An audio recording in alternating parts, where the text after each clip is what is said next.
Hello students, welcome to Chaturvedi classes. हम लोग बेटा पढ़ेंगे हमारे चैप्टर अर्थमेटिक प्रोग्रेशन जो आपके एनसीईआरटी और एमपी बोर्ड की बुक का चैप्टर 5th है, उसकी एक्सरसाइज 5.2 का एक और क्वेश्चन जो है आपका क्वेश्चन नंबर 8। 7th क्वेश्चन तक तो बेटा आप लोग ने सारे क्वेश्चंस देख लिए ना, समझ में आ गए। अगर कोई डाउट हो तो वीडियो के एंड में मेरे नंबर्स हैं, आप मुझे व्हाट्सएप कर सकते हो, मैं आपके डाउट्स क्लियर कर दूंगी। ओके बच्चों, चलो अब हम अपना 8 क्वेश्चन कर लेते हैं। 8 क्वेश्चन में गिवन है an AP consist of 50 terms of which third term is 12 and the last term is 106। Find the 29th term.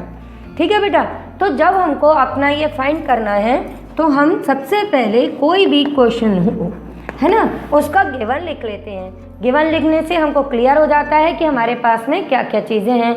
तो जैसे कि इस एपी में अपने पास में लिखा है कि इसमें 50 टर्म्स है।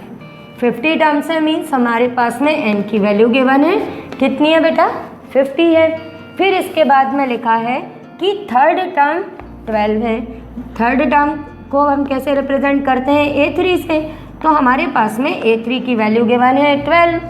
फिर लिखा है कि लास्ट टर्म 106 है। अब लास्ट टर्म यानी कि nth टर्म और n की वैल्यू 50 दी है, दैट मीन्स कि A50 की वैल्यू बेटा अपने पास में क्या गिवन है? 106। अब हमको फाइंड क्या करना है?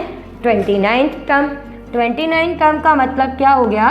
A29 अब हमको फाइंड करनी है। तो देखो क्वेश्चन के अकॉर्डिंग तुमने सब चीज़ें लिख ली, तुमको समझ में आ गई कि हमारे को क्या क्या चीज़ गिवन है। अब इसके बेस पर हम आगे सॉल्व करेंगे।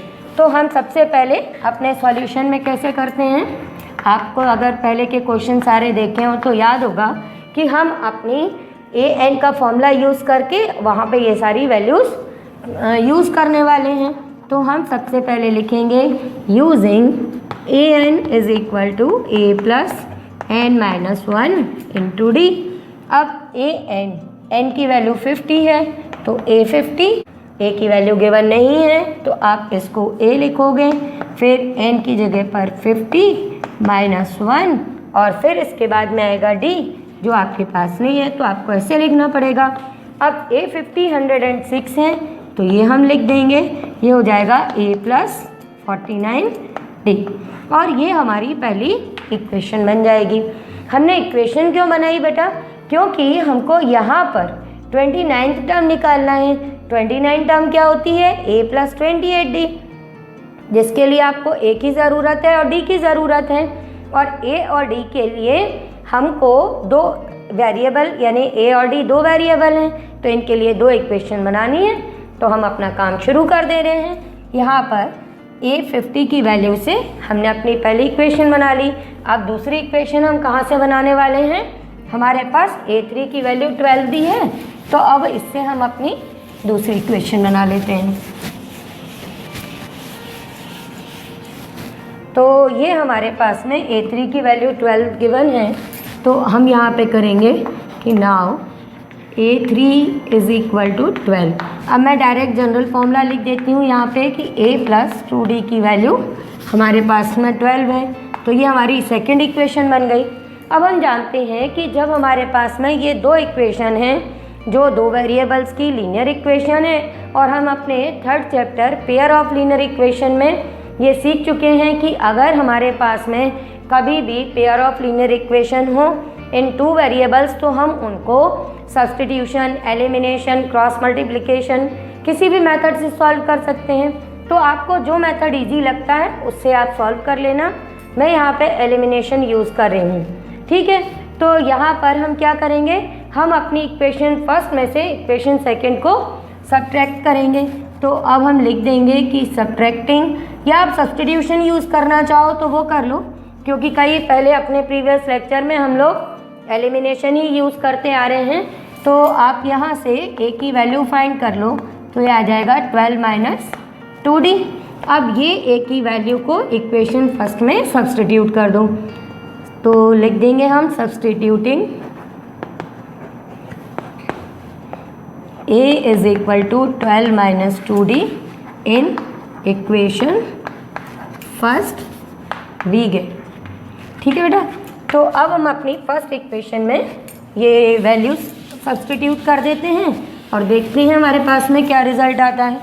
तो ये हमारी इक्वेशन थी, इसमें हमने वैल्यू लिखी 106 इज इक्वल टू, ए को रिप्लेस कर दिया 12 माइनस 2d से, प्लस ये आपका आ गया 49d, ये अपना आ जाएगा 106 minus 12 is equal to 47d।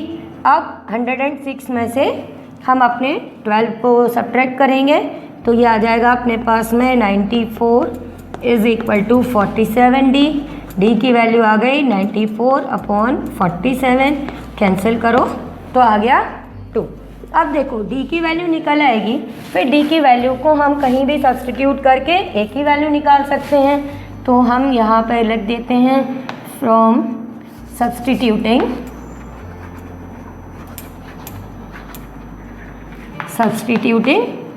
अपनी डी की वैल्यू क्या है 2, D is equal to 2 in equation second. ठीक है, तो मैंने इक्वेशन सेकेंड में अपनी डी की वैल्यू रखी, तो बेटा अपने पास में ये a plus 2 into 2 is equal to 12, और इससे हमारे पास में a की वैल्यू भी मिल गई। दिख रहा है ना कि a की वैल्यू क्या आ जाएगी 12 माइनस 4 दैट इज 8। अब a है हमारे पास में, d है हमारे पास में, तो अब हमको जो 29th टर्म फाइंड करनी है उसके लिए तो कोई ख़ास मेहनत करनी नहीं है। तो अब हम अपनी टर्म निकाल देंगे कि a29 जो कि इसके इक्वल होगा बेटा अपना a प्लस 28d के। अब a की वैल्यू अपनी क्या है 8, यह आएगा 28 इंटू 2, तो यह आ जाएगा 8। ठीक है, 28 इंटू 2 करेंगे तो क्या हो जाएगा बेटा 56 प्लस 8 कर देना तो यह आ जाएगा 64। तो ये हमारा आंसर हो जाएगा। अभी भी बेटा आपको कोई डाउट हो तो वीडियो के एंड में मेरे नंबर्स हैं, आप मेरे से डिस्कस करो, मैं आपके सारे डाउट्स क्लियर कर दूंगी। ओके बच्चों।